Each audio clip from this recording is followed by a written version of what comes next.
This is TeleScript AV tutorial number 9, which covers a couple of remaining tabs on the preferences box.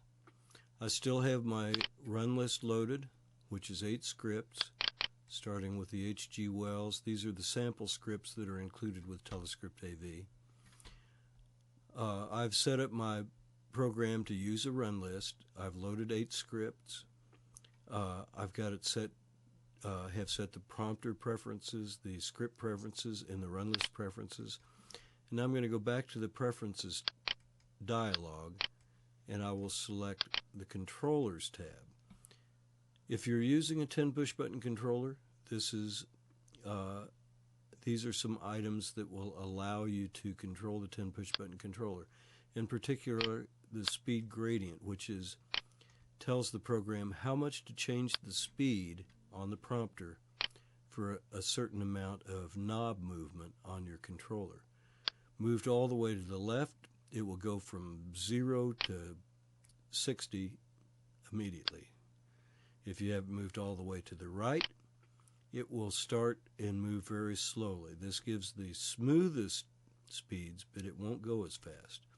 Generally speaking, the best place to keep it is the second tab right here.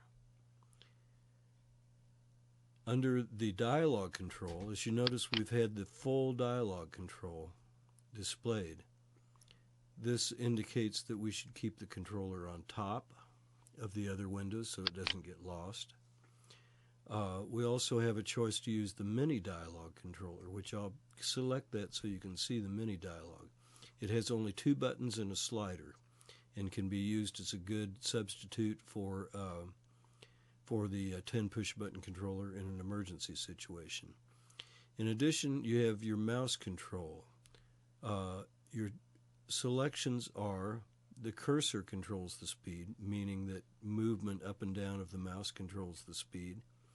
The other selection is that the mouse wheel controls the speed, which means you can start and stop the prompter and then control the speed with your mouse wheel.